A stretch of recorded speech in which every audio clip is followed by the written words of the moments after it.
कलिंगड लागवडीची संपूर्ण माहिती, कमी खर्च जास्त नफा। नमस्कार मित्रांनो, मी Sakharam Rathod STR agriculture YouTube चॅनलमध्ये आपलं सगळ्यांचं स्वागत करतो। कृषी मित्रांनो, तुम्ही कमी वेळेमध्ये जास्त नफा मिळवू इच्छित आहात का? तर जर तुम्हाला कमी वेळेमध्ये जास्त नफा कमवायचा असेल तर कलिंगड म्हणजेच टरबूज लागवड हे आपल्यासाठी अतिशय योग्य पीक आहे। ह्या व्हिडिओमध्ये आपण जाणून घेणार आहोत कलिंगड लागवडीची संपूर्ण माहिती, योग्य हवामान, जमीन, पाणी व्यवस्थापन, खते, रोग नियंत्रण आणि मार्केटिंग। कृषी मित्रांनो, आपण जराही वेळ वाया न घालता व्हिडिओला सुरुवात करीत आहोत।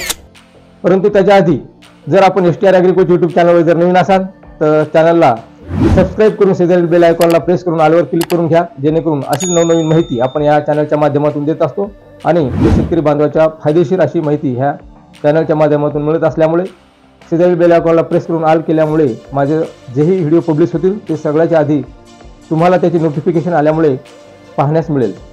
चला तर आपण व्हिडिओला सुरुवात करूया। नंबर 1, योग्य हवामान आणि जमीन निवड। कलिंगड लागवडीसाठी जे हवामान आहे हे उष्ण व कोरडे हवामानाची गरज टरबूज किंवा कलिंगड या पिकासाठी लागते।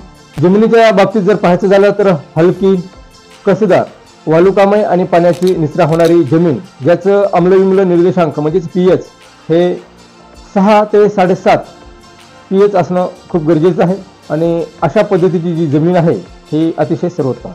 त्याच्यानंतर नंबर 2, योग्य बियाण्याची निवड आणि प्रक्रिया। बरेच शेतकरी बांधव हे बियाण्याची निवड करताना नेमकी काय चूक होते तर आपण हायब्रिड बियाण्याचं निवड करणं गरजेचं आहे आणि स्थानिक मार्केटमध्ये ज्या कलिंगडाची किंवा जे रवेदार फॅमिली पॅक ज्याला म्हणतो आपण आईस बॉक्स ह्या टाईपमध्ये जे छोटे छोटे साईजचे जे टरबूज आहेत, कलिंगड आहेत, असे जे वाण आहे हे निवडणं खूप गरजेचे आहे। तसंच बियाणं लागवड करताना त्याच्यावर बीज प्रक्रिया करणंही तेवढंच गरजेचं आहे। तर त्यासाठी आपण शक्यतो स्थानिक मार्केटला हवामानाशी समरस असणारे जे वाण आहेत त्यापैकी मी तुम्हाला काही वाणं सांगू इच्छितो। ते म्हणजे अर्का मंजरी असेल, त्याच्यानंतर सुक्री, नवजीवन, क्रिमसन स्वीट आणि शुगर बेबी हे वाणं काही महाराष्ट्रामध्ये प्रचलित वाणं असून त्यांना स्थानिक मार्केटला मागणीसुद्धा चांगली आहे। त्याचबरोबर लागवड करताना आपण त्याला जी बीज प्रक्रिया करायची ते म्हणजे ट्रायकोडर्मा किंवा कार्बन डायझिम ह्या बुरशीनाशकाची बीज प्रक्रिया ही पेरण्याआधी किंवा लागवड करण्याआधी करणं खूप गरजेचे आहे। त्याच्यानंतर अतिशय महत्त्वाचा जे मुद्दा आहे ते म्हणजे नंबर 3, लागवडीची योग्य पद्धत। बरेच कृषी बांधव हे लागवड करताना जी पद्धत आहे ही शक्यतो आपापल्या सोयीनुसार करतात, परंतु सरीवरंबा पद्धत ही अतिशय महत्त्वाची आहे आणि त्याच्यामध्ये जर आपण ड्रिप पाथरून मल्चिंग जर केलं तर त्याच्यामुळं पाण्याची बचतसुद्धा होते आणि पिकांना पाहिजे त्याच प्रमाणामध्ये आपण पाणी ड्रिप वाटे किंवा ठिबक वाटे देऊ शकतो। शिवाय त्याच्यामध्ये जमिनीत ओल टिकून राहण्याची शक्यता ही जास्त असते।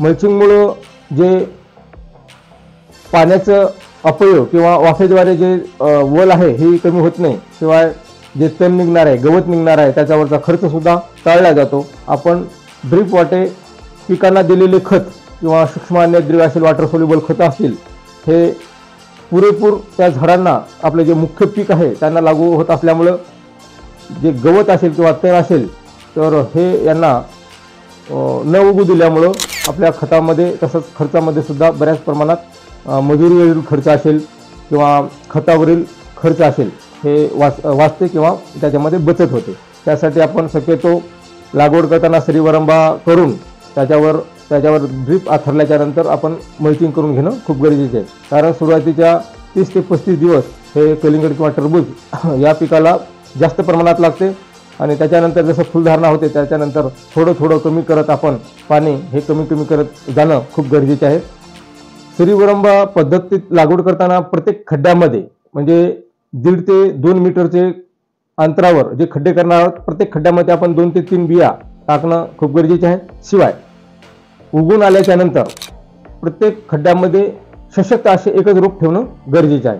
हे लागवडीचं जे अंतर आहे 2 ओळीतलं हे फुटामध्ये जर सांगायचं तर 5.5 ते 6 फूट असणं गरजेचं आहे। जर जमीन भारीची असेल, काळी कसदार असेल तर, आणि जमीन जर हलकी असेल तर आपण 4.5 ते 5.5 असं उन्हाळ्याच्या हिशोबानं ठेवू शकतो. नंबर 4, पाणी व्यवस्थापन आणि खताचा वापर.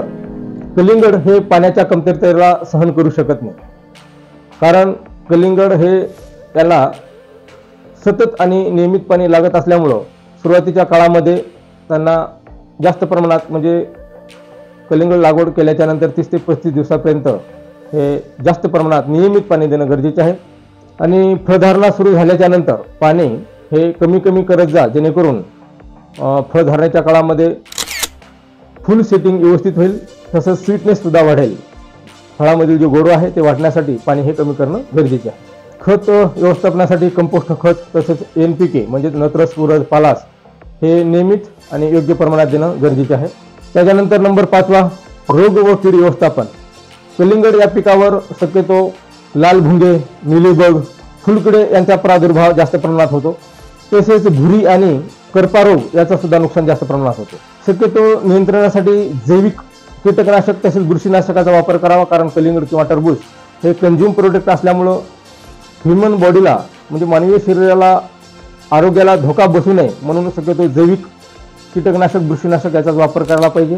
आणि गरज पडल्यास जर जैविक कीटकनाशक किंवा बुरशीनाशकामुळे जर नियंत्रण होत नसेल तर केमिकली जे कीटकनाशक आणि बुरशीनाशक आहे याचा सुद्धा वापर करू शकता. परंतु शक्यतो होईल तेवढं जैविक कीटकनाशकाचा कंझ्युम प्रोडक्टवर फवारणी, फळभाजी असेल, भाजीपाला असेल तर त्यासाठी याचा वापर करणं गरजेचे आहे. कारण त्याला लोकल मार्केट असेल, आंतरराष्ट्रीय मार्केट असेल, याच्यामध्ये सेंद्रिय पद्धतीने जी शेती पिकवल्या जाते त्या भाजीपाल्याला किंवा फळांना जास्त किंमत मोजल्या जाते आणि ग्राहक हे स्वतःच्या शारीरिक व्याधीपासून वाचण्यासाठी जास्त पैसे मोजण्यास सुद्धा तयार आहेत. नंबर 6 आणि अतिशय महत्त्वाचं ते म्हणजे फळाची निवड व मार्केटिंग. कलिंगड या फळाचे किंवा ह्या पिकाचे जे फळ तयार होण्यासाठी कमीत कमी 70 ते 90 दिवस लागतात. पीक कापणी करताना किंवा कलिंगड तोडताना फळाचा रंग, आकार आणि ढसाळपणा तपासा. तसेच बाजारामध्ये विक्रीसाठी शक्यतो स्थानिक मार्केट, सुपर मार्केट आणि थेट ग्राहकापर्यंत कलिंगड ही विक्री केल्यास अधिकचा पैसा कमवू शकतो. कारण टरबूज हे 2 ते 3 दिवसापर्यंत टिकाऊ असू शकतात, कारण त्याची जर साल्टे जाड असेल तर हे ट्रान्सपोर्टिंगला सुद्धा किंवा निर्यातीसाठी सुद्धा सक्षम असे फळपीक आहेत. मी जे तुम्हाला काही वाणं सांगितले त्यापैकी तुम्ही जर वाण निवडले तर तुम्ही निर्यातीक्षम असे कलिंगड लागवड नक्की करू शकता आणि त्याचा नक्की फायदा तुम्हाला होईल. टरबूज तोडणी करण्याच्या अगोदर त्याचं जे रसाळपणा असेल, फळाचा आकार असेल, रंग असेल याचं बारकाईने निरीक्षण केल्याच्यानंतर आपण त्याची तोडणी करणं गरजेचे आहे. शक्यतो आपण सुपर मार्केट किंवा स्थानिक म्हणजे लोकल मार्केटला जर विक्री केली तर बऱ्यापैकी आपण कमाई करू शकतो. आणि फळं हे तयार करण्यासाठी तसं 60 ते 70 दिवसामध्ये हार्वेस्टिंगला येऊ शकतात, कारण उन्हाळ्याला कमी पिरियड लागते. आणि त्याची जी लागवड आहे ही शक्यतो फेब्रुवारी-मार्चमध्ये लागवड करणं गरजेचे आहे. तर मित्रांनो, व्हिडिओ कसा वाटला हे नक्की कमेंट करून कळवा. आणि जर तुम्ही टरबूज लागवड केलेली असाल किंवा करणार असाल आणि तुम्हाला जे टरबूज लागवडीच्या बाबतीत किंवा कलिंगड लागवडीच्या बाबतीत जी अडचण येईल किंवा येणार असेल किंवा काही शंका असेल तर तुम्ही मला कमेंट बॉक्सला नक्की कमेंट करून कळवा, जेणेकरून मी त्याच्यावर जे आहे सोल्युशन ते नक्की देण्याचा प्रयत्न करेल. योग्य नियोजन, आधुनिक पद्धतीचा अवलंब आणि मेहनतीच्या जोरावर तुम्ही नक्कीच कलिंगड लागवड हे यशस्वी करू शकता आणि त्याच्यातून भरपूर उत्पादन कमवू शकता. तर अशा पद्धतीने तुम्ही नक्कीच त्या कलिंगड लागवडीतून एक यश संपादन करू शकता. कृषी मित्रांनो, व्हिडिओ कसा वाटला हे मला कमेंटच्या माध्यमातून कळवा आणि व्हिडिओ आवडला असेल तर लाईक, शेअर आणि सबस्क्राईब करायला मात्र विसरू नका. व्हिडिओ शेवटपर्यंत पाहिल्याबद्दल धन्यवाद. जय हिंद, जय महाराष्ट्र. भेटूया अशीच पुढील व्हिडिओमध्ये. तुमचे प्रश्न आणि अनुभव कमेंट करा. अजून कोणत्या पिकाची माहिती हवी आहे तेही सांगा.